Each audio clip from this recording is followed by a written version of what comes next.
Today on Sagittarian Matters, advice on friend breakups, caregiving, and Caveperson coffee with my very special guest, Michelle T. Stay tuned. Sagittarian Matters, Sagittarian Matters, what's the matter with you? Sagittarian Matters. Michelle T. is a writer, a podcaster, the co-founder of Sister Spit, and a regular guest on Sagittarian Matters. She's the author of Against Memoir, Modern Tarot, The Chelsea Whistle, Valencia, and so many more books. You can follow Michelle and check out her podcast on Instagram at This Is Your Magic. Now please enjoy my talk with very special friend to the show, Michelle T.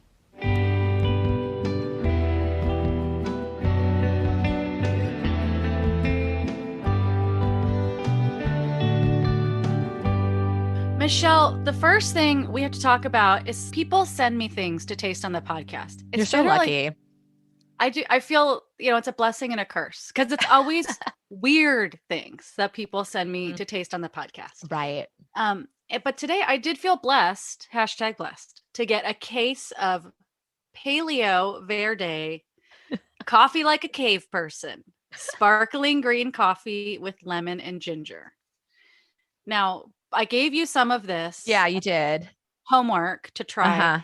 I've only tried it once. I'm going to taste it again live on the air. But I should say a disclaimer is at some point Stumptown had a carbonated cold brew and they had a ginger kind.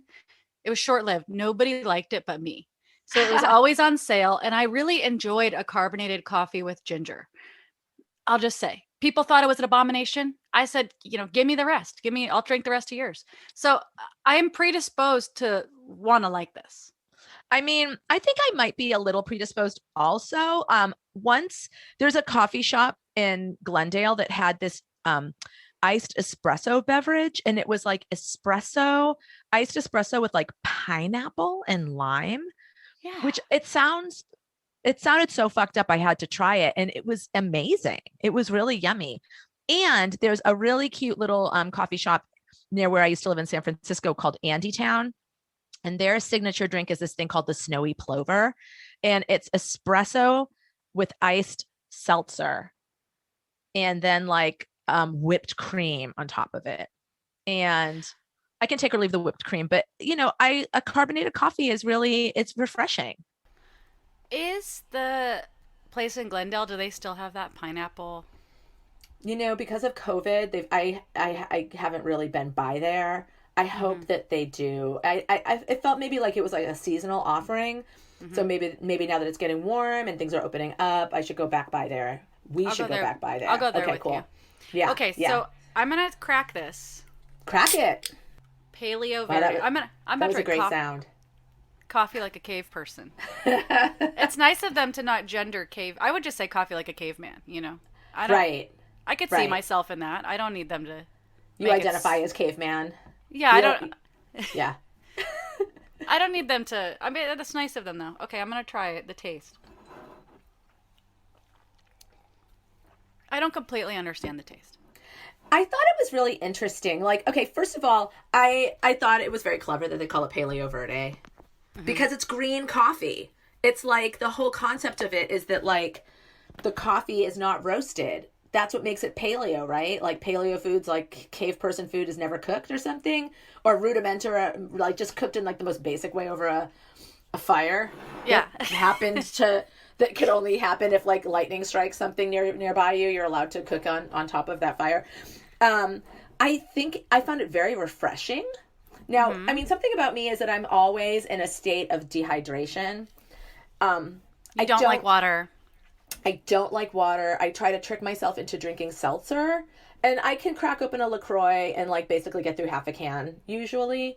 Sometimes I get very thirsty and that I probably should be at the hospital if I'm drinking a big glass of water. It's probably gotten that bad, but I drink coffee all day long. And so it was more refreshing than coffee ever is, especially, even iced coffee. I never find coffee refreshing. Even an iced coffee isn't necessarily refreshing because I drink coffee black and it's always really bitter. And I'm basically just, it's just an extension of alcoholism. I'm just putting something in my body for an effect. So I liked that this was refreshing.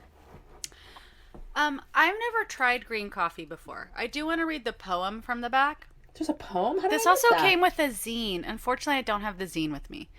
Wow. Before the dawn of time, wine was just grapes left on the vine. And coffee was raw and green, not a roasted thing. Paleo Verde, stronger, cleaner, and tastier than the roasted stuff. No roasting, no sweeteners, and no milk. Just clean, green energy. Paleo Verde by Cobra Verde. Coffee like a cave person. I try again. Coffee like a cave person. Person.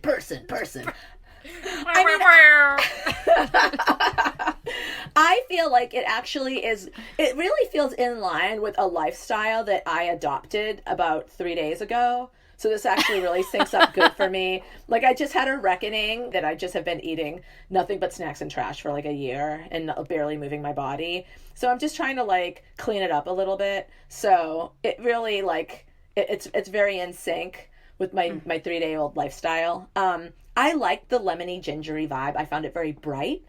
I liked it. It didn't have a gross, healthy sweetener aftertaste. I like that part. I like it a lot. Like, just, like let something just taste naturally bitter. Don't put a crappy fake sweetener in it that leaves a weird plasticky aftertaste in your mouth. For example, as part of my 3-day-old new lifestyle of clean living, I got these healthy popsicles because popsicles really have gotten me through the pandemic. I eat them all day long.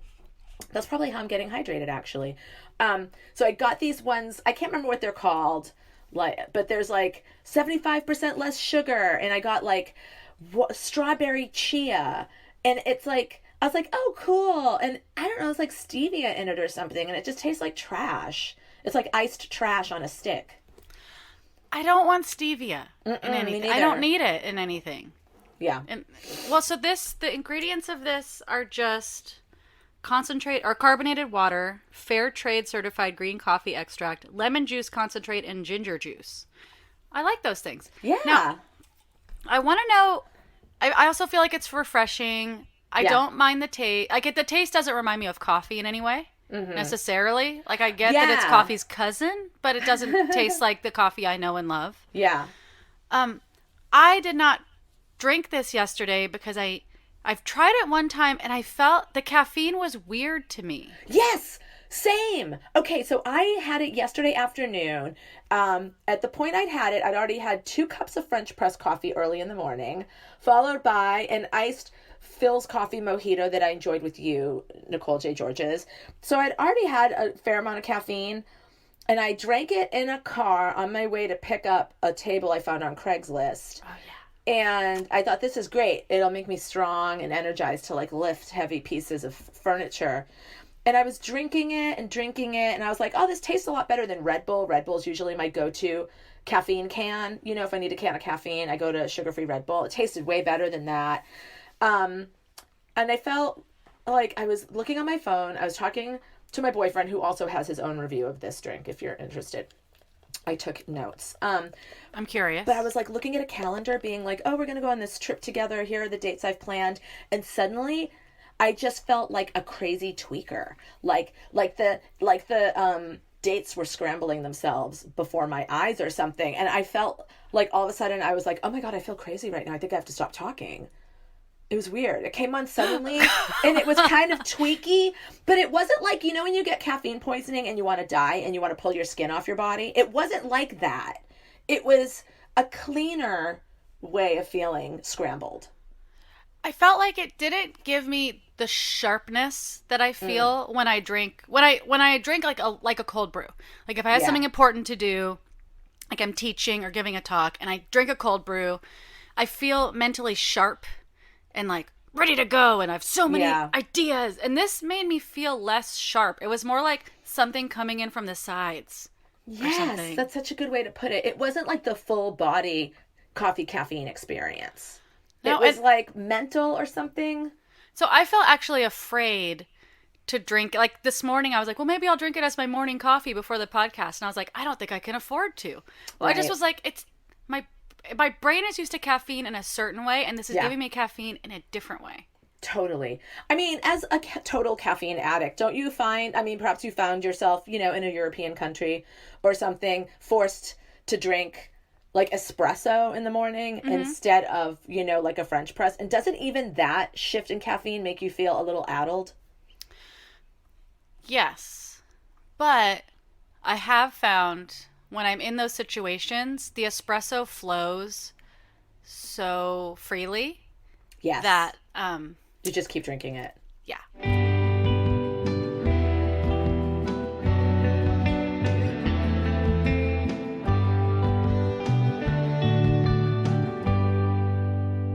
I love your Sagittarius shirt.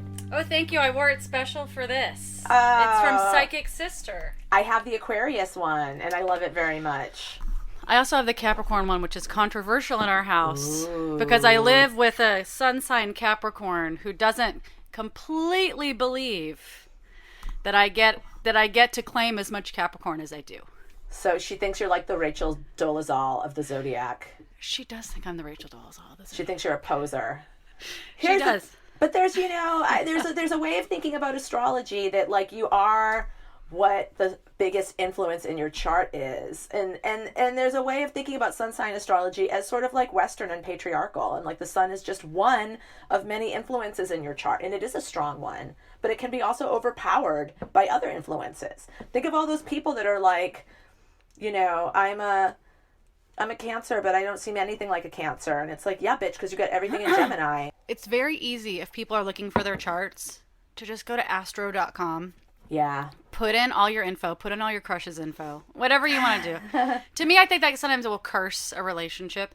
But, you know, because then you're reading into things that you don't actually know yet about Right. them, or you don't know how they've how they've integrated those parts of themselves, or whether or not Totally. they're evolved part of their sign or an unevolved part of their sign. So you might be attributing good or bad qualities to them based on what you read on astro.com. This is so But if true. you go to astro.com, you can put in your birthday, call your mom, get your birth sign or your birth time, and you can get this full chart. So you can see like if like 4,000 planets are in Capricorn, but you're a Sagittarius, Like you, then maybe there might as well be a Cap.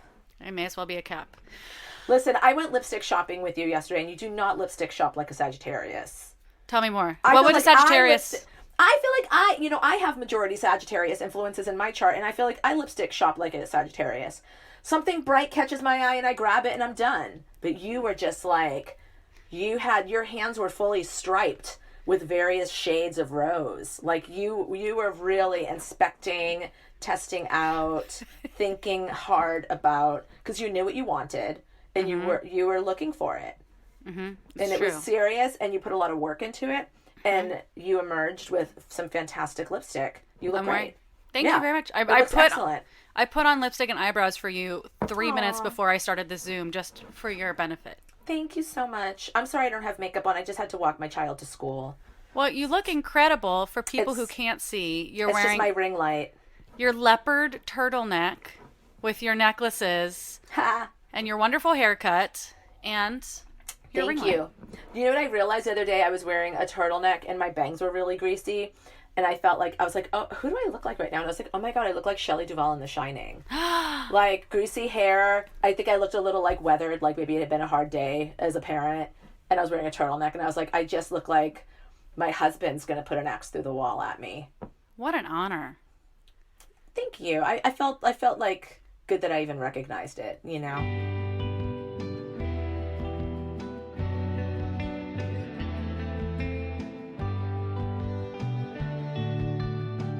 Today's episode is brought to you by Maria Turner Carney, Emily Helmus, Laura Perry, Shoshana Ruth Wechter, Christy Herod, and Joey Soloway. If you would like to support Sagittarian Matters, especially and in particular producer Chris Sutton, please send $5 million, that's your business, via PayPal to hornetleg@gmail.com. Or, this just in, he's got a Venmo. It's Hell Books on Venmo.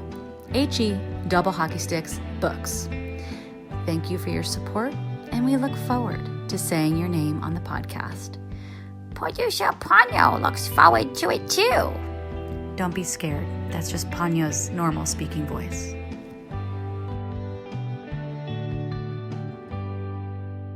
People are on the edge of their seats wanting to know what we thought of this caveman coffee. Cave them coffee. That's what they should. That would be, to me, that would be revolutionary if they called it cave them coffee. That would be next level. But on the pod for relative fiction, I just had to record a line about how my friends playfully call me a food hoarder. Oh. Because I will, I want you to know, I wish that you were there. I tried to put a literal pizza crust back in the box for Kaya to eat later, and she was like, no. I ate the top off the pizza, and then I was going to put the entire slice minus the toppings back in the box, and I was like, for just our family. A wet little doughy triangle. It's like all wet and soggy. Oh no, that would never be good to eat. Well, it was a cornmeal crust pizza, so it was very please, robust. Don't try to explain yourself. It's still wrong.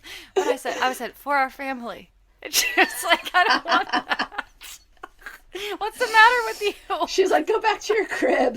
Think about what you've done. That's what old habits die hard. People have asked me, they're like, did you grow up in the Depression? Like, are you reincarnated or something? Like, I'm like chewing on a belt in a corner somewhere. No.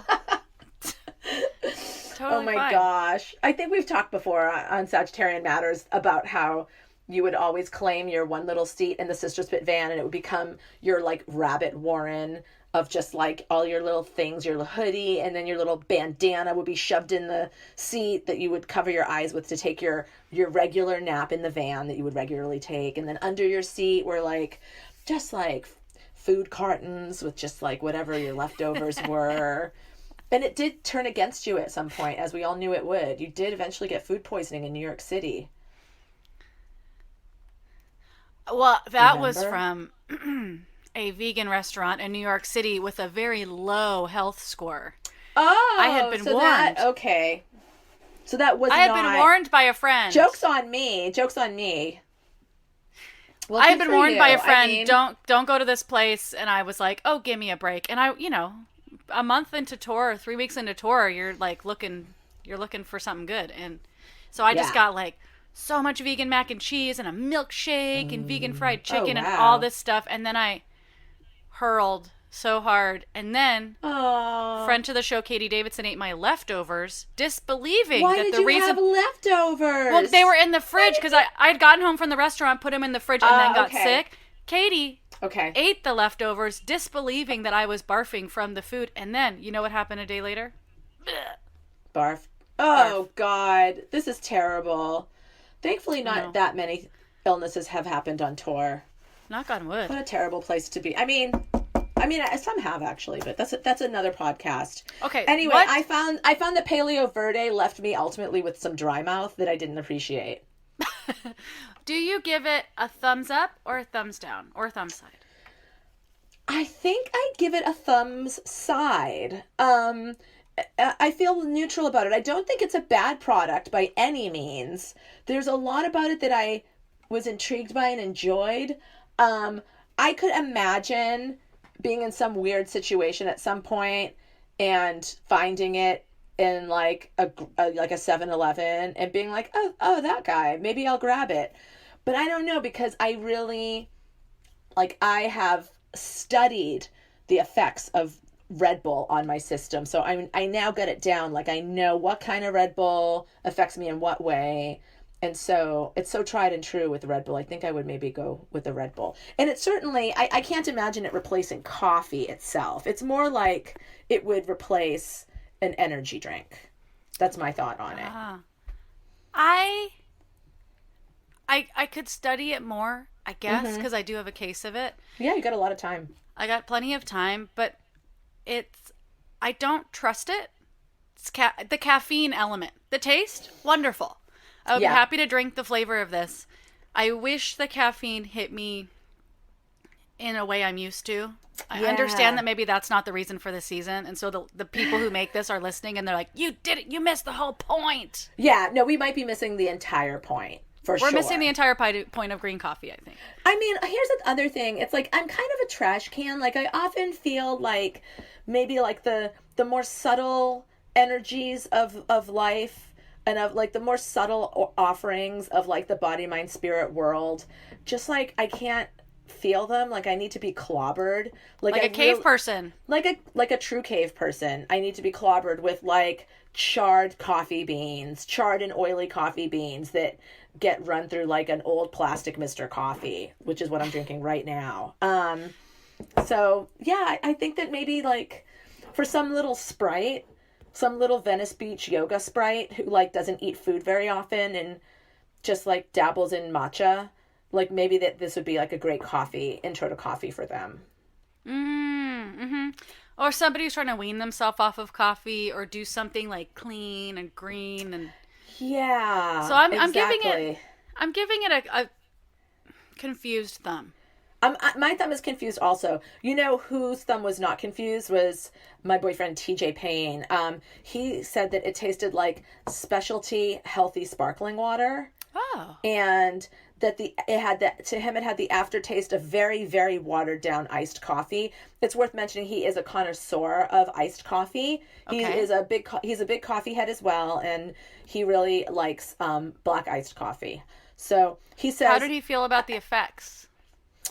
I don't think he really drank enough because he found it so distasteful. And I quote, "I think the drink in general is unpleasant." So that's what he said. And he also said, it's definitely not something I would want to drink when I wake up. Because we were talking about like, what is this? You know, is this coffee or is it like a soda energy drink sort of deal? And you know, I come down firmly on it's an energy drink and not a coffee drink, even though it's made of coffee. I wonder if I tried it in the afternoon with an espresso and then I had this as an energy drink. What would I run through a wall like Kool-Aid Man? Yeah, I would be worried about the physical effects on you, but it seems like maybe that would taste really good, actually, as we've talked about enjoying caffeinated coffee, like real burnt roasted coffee drinks. Ooh, do you know what is amazing? What? I worked with someone once who turned me on to this weird drink, espresso and Coca-Cola iced. Ooh. It's actually amazing. There's a couple coffee shops in Los Angeles that like it's on their menu. Oh, well, And- I've enjoyed a coffee cola from the Red E in Portland, Oregon before. They have their yeah? own coffee cola on site. I would be happy to try this. Yeah, I really found it all the things. Caffeinated in a way that my body understood and appreciated, refreshing and tasty. Especially if you get remember a when- Mexican Coke on it, forget it. It's so yummy. Oh, delicious. Michelle, we have some advice questions. Oh, cool. So I thank the people that sent me this coffee. I'm not sure I understand it. I think I'm doing it wrong. Yeah. If But anyone good has on you. Good on you for flying your coffee freak flag high. You know? Oh, yeah. Being coffee outliers. Trying Oh, something new. Being entrepreneurs. And I'm happy for the non-gendered cave person. Yeah, always. Dear Nicole and Michelle, do you have any tips about friendship breakups? Do you have any advice about friendship breakups? Basically, I asked people to tell me questions, but also just topics they wanted us to talk about. And so friendship breakups was one, and then there was a sad face made out of some dots and a parentheses. I think friendship breakups don't get as much attention in our culture as they deserve for how really heartbreaking and traumatizing and life-changing they can be. They can alter the course of your life every bit as much as a romantic, partner breakup, I think. I think, and sometimes even more, because they can haunt you. Because in the culture, there's, kind of the way pet death. There's not like a grief setup. There's not already an infrastructure for there's like, oh, a human died. Here's how you grieve that. We can all Right. understand how to support you through that. And here's the steps it generally goes through. With Yeah. pet death, there's not necessarily that kind of infrastructure of people understanding how to act towards you. And the same thing with friend breakups versus romantic breakups. Yeah, I agree completely. I mean, I've definitely had friend breakups that were temporary and then we got back together. You know, that's mostly been my experience. I've had that with a couple people in my life who I really love, and I love that they're in my life. And then I had a friend breakup that really ended the friendship, but I think the friendship needed to end. You know, it's just like a relationship. It's like a toxic friendship is just as bad. I don't know. Maybe it's not just as bad as a toxic relationship, just because you don't necessarily spend as much time in it. But yeah. Me and you have never had a breakup. No, thank God. We've been friends for a long time. I know, we really have. It's really cool. We've been friends since I think 2002. Yeah, when I went on that horrible tour and you kindly let us all sleep at your house, even though we were strangers, and the tour was filled with cisgendered white men. What was I doing besides bottoming out on alcohol?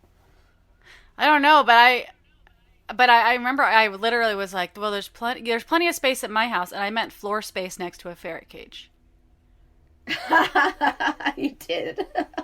I remember somebody slept on your front Portland porch in like a soggy, like thrift store love seat or something. That tracks. I remember somebody was like, oh my God, your dog Beja is so cute. And somebody else was like, I don't think she's that cute. And I was like, can you just please? Who would say something like that? My God, now I'm going to rack my brain. Like which sociopath on that tour would say such a thing? A grouchy lesbian. Yeah.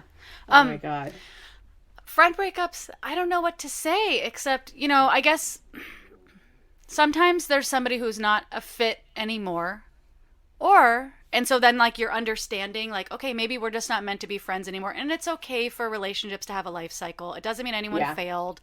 It doesn't mean anyone did anything wrong. It just means that was the life cycle of that relationship. And now, you know, you've learned, maybe you've outgrown each other.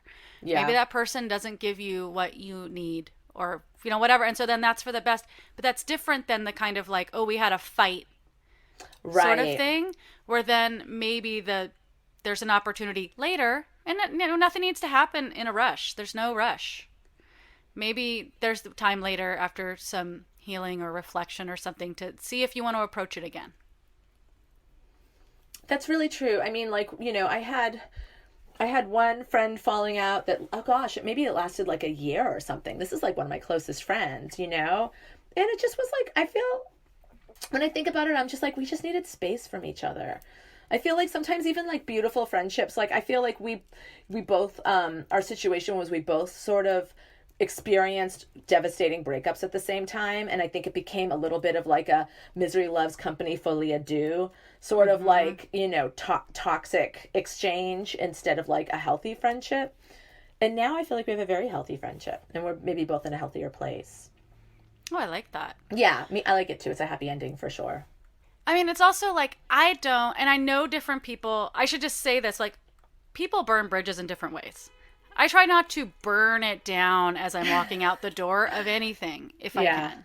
Yeah. And I think that that's helpful. Like, having a graceful exit, or even just like I don't want to talk to you right now for XYZ reason, or just like, you're downgraded to acquaintance. Not telling them that. But just, so, I mean, I think that the advice we're giving maybe is a little bit, you know, from the perspective that you haven't completely burned down their life. Yeah. And then you're like, oh, let's be friends again. I went to therapy. Right. I mean, gosh, you might have to think like, do I need to make an amends here? You know? And I don't know, in my situation, I didn't quite think I needed to make an amends necessarily. I mean, I think it was like a weird, I don't know if it was complicated or vague, like the root of our you know, conflict. But it didn't feel like either one of us necessarily needed to apologize. But I think just the fact that we were in different places, and I think we both learned a lot, not necessarily from our falling out, but just learned a lot from where we were at during that time period, that we're kind of different people. And I can't imagine we'd find ourselves in that situation again. Yeah. I don't know if that makes any sense. I'm being very vague, but. Oh, it does. But I think it makes a difference if you want to be someone's friend again, to make some kind of amends or to acknowledge what your part in it was. Yeah. If you guys broke up, because probably the discomfort wasn't just one-sided. Yeah, totally. I mean, there's parts of my life where I was going through a hard time and then somebody really rubbed me the wrong way and I was just like, get out of here. Yeah. And then later, years later, like with therapy or time or whatever, we've been able to be like, oh gosh, I'm sorry. I was probably such a huge asshole because here's what was going on for me. Right. And then the person be like, oh my gosh, I didn't know that was going on for you. Yeah. And yes, you were a huge asshole. And here we are. Yeah. Totally. Totally. So, Yeah, and sometimes you're like, oh, like I don't know, like I had a friend falling out that felt sort of like like something happened that felt a little bit like a betrayal. I don't think they saw it like that, but that's how it registered to me. And it made me realize that like I'd actually been sustaining so many bad feelings from the friendship for so long, but just sort of like trying to push past it because I also cared about this person and, enjoyed them in so many other ways. And even though this sort of toxic vibe would rear its head a lot, I would just push through it and try to like them for who they are, etc. And so then when this sort of betrayal thing happened, I was like, oh my God, like I've been actually like giving you the benefit of the doubt and like trying to work with it, like, but actually, no, why was I doing, this is a better friendship that it's better gone, perhaps. Yeah. So sometimes it can be great and frees up room for more and different friends.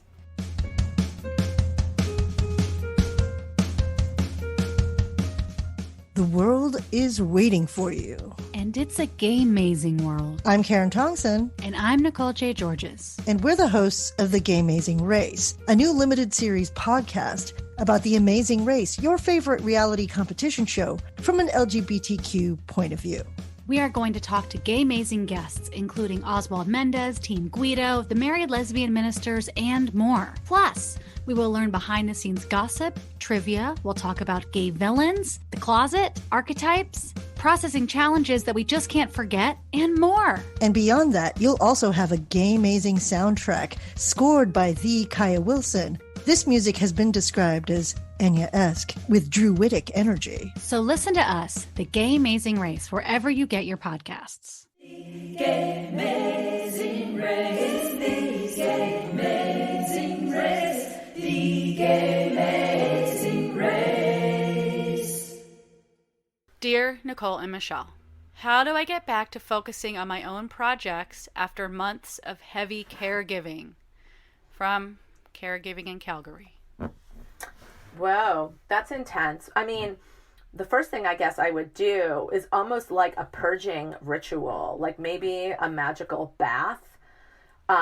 If you have access to a bath, you can even do a shower. I feel like showers don't get as much play for like magical ritual, but honestly, the hitting of the water droplets in your shower creates an ionic environment that is not dissimilar to a waterfall or waves breaking on rocks. So it's actually nice and good vibey. So get yourself in some water and do some visualization and like appreciate yourself for all your caringness and just like wash it away and be like, now it's time for me to put that care energy and those care vibes on myself.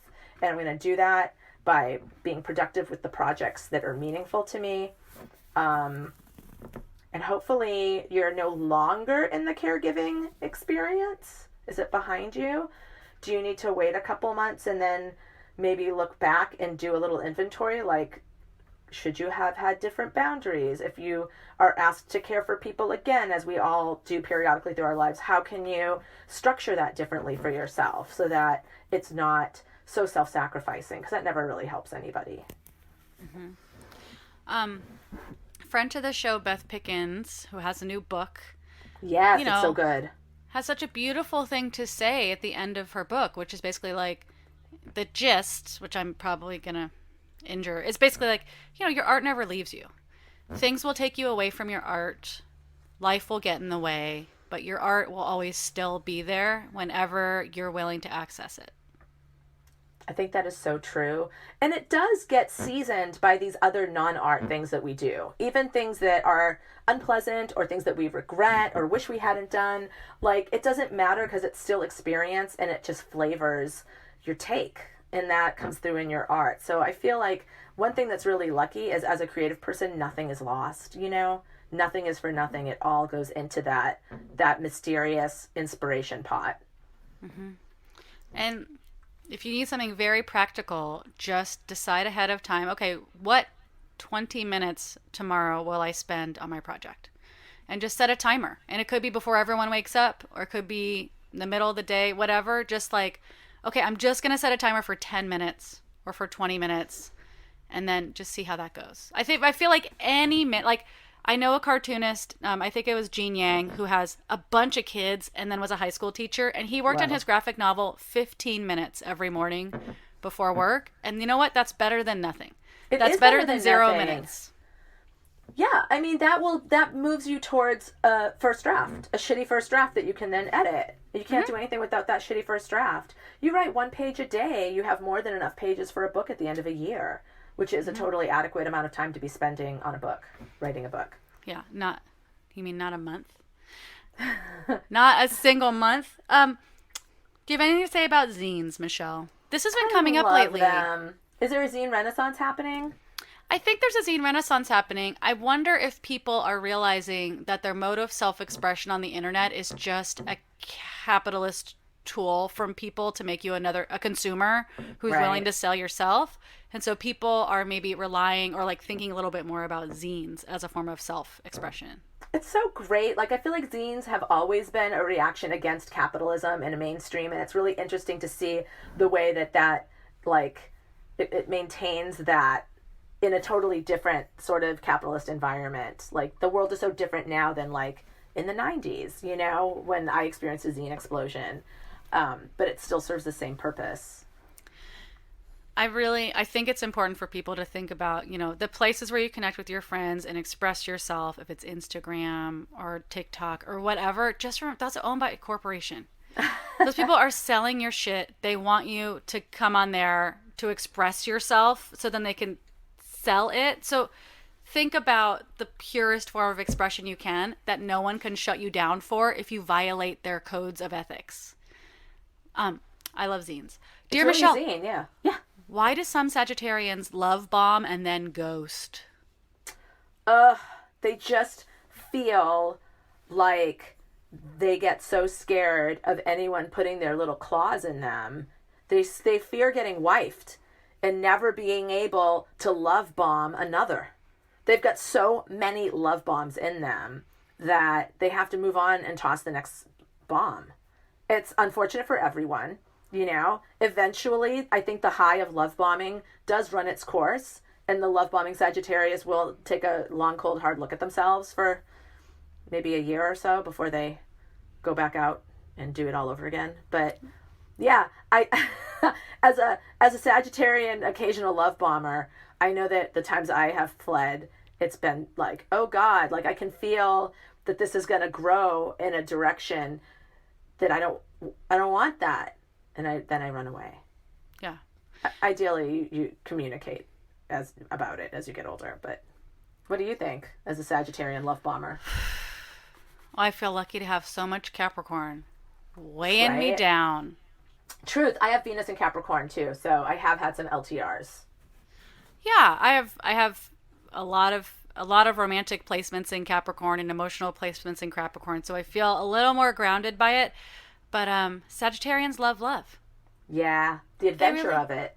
They love the adventure of it. Yeah. I'm sorry if anyone's ghosted you, and I want you to remember there's also like the evolved version of a sign and the non-evolved version of a sign. So maybe you love Sagittarius energy, but a younger Sagittarius, younger in their thing, is going to ghost, is not going to be able to communicate. I think maybe the best you can ask for is a Sagittarius that's like a little more weathered. That like has figured that out about themselves. And knows how to communicate what they want or don't want out of a thing so that you don't get tricked. Because that's the thing. Like, you don't want them to love bomb you. You're like, oh my God, are we getting married?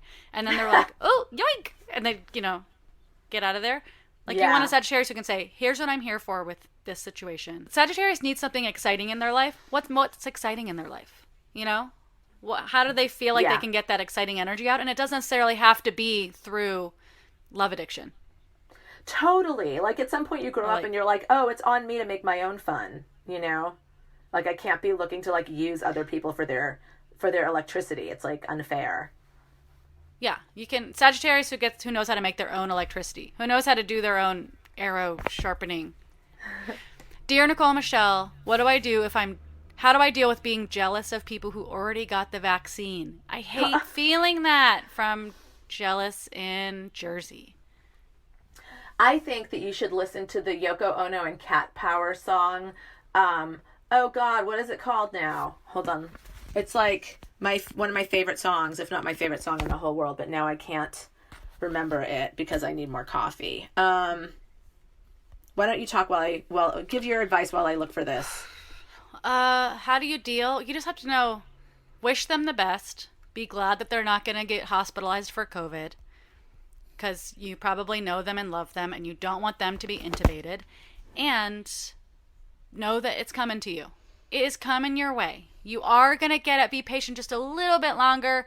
My productivity coach, Alec Longstreth, likes to tell me that, like, you know, the last 10% takes 90% of the effort. More people die going down Mount Everest than going up Mount Everest. And so if you're in the final throes of something, be it a project, be it a pandemic, just you have to hang on a little bit longer to stick the landing. And then also listen to Yoko Ono and Cat Power's song called Revelations. It's like a beautiful prayer, and it's like it asks you to like think differently about your own negative emotions and see them as sort of holy and self-protective and available to be transmuted into an emotion that you can get behind, that you enjoy more. So it's okay to be jealous. Just have a sense of humor about it, you know? Like, what are you going to do? Like, bum rush a clinic and like throw some elbows at some seniors? Like, you're not going to do anything. You're just going to feel uncomfortable. Just going to sit with your uncomfortable feelings. Like, it's just emblematic of what you've been through and what we've all been through this year and how badly we want to get on with our lives. Yeah. Have your last hurrah with takeout. Whatever your weird pandemic kind of thing that you've cultivated for yourself, have a last hurrah with it, because you know that your time's coming up. Maybe you have an appointment by the time you're hearing this podcast. Right. Like, okay, what's the last kind of like cave person things I want to do in my house before I'm actually able to leave? Right. Maybe you just, for me, it's like, that means I would just like binge the entirety of Schitt's Creek while eating boxes of Tony's Chocolonely and boxes of popsicles. Yeah. That's what I would do. You're sending pandemic off, hopefully, with with a flourish. Yes. Michelle, thank you for coming on the podcast. I love this podcast. I love you, and I love coming on it.